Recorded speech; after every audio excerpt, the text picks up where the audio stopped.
I read that an inverted yield curve is a strong indicator of a pending recession, and that happened this week. Can you please explain this? Absolutely.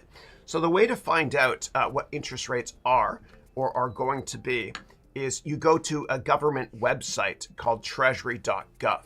Okay, and I'll teach you how the world works this way. It's fun too. So let's go to treasury.gov. Okay, treasury.gov. Here we go. Good. Okay. And what happens is this is a government website, and you click here on data, and then you click here on the daily yield curve.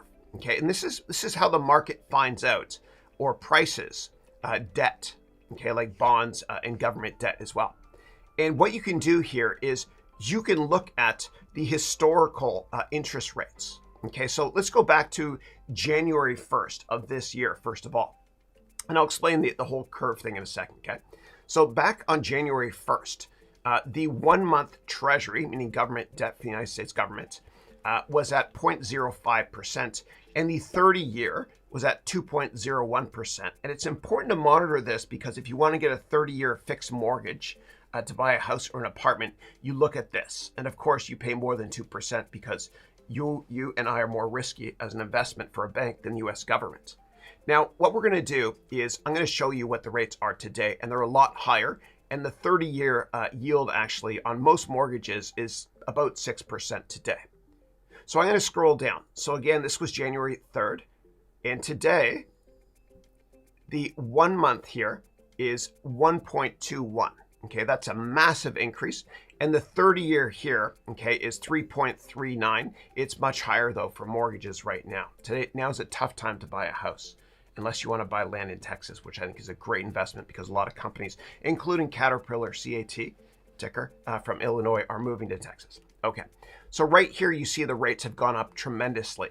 Now, the way this works, the way to chart a yield curve is the x-axis is time, okay? And the y-axis here is the rate, okay? And what I'm going to do is I'm going to show you a couple of random yield curves because it's easier to look this up instead of chart it. It'll take me a second to chart yield curve. So if we go here to yield curve and we click on this example here. Now, this yield curve here, okay, just above my head here, hopefully you can see it.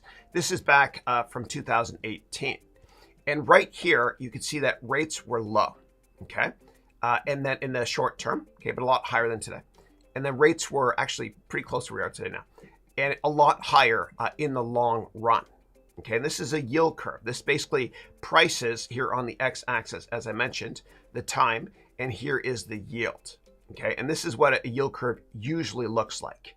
And when a yield curve looks like this, it's basically telling you that the economy is going to be better in the future because rates are going to be higher in the future. And when rates are higher, it's usually because the economy is decent, usually, and the government's going to raise rates. An inverted yield curve, though, okay, by contrast, it looks inverted. So you have higher rates now and lower rates in the future.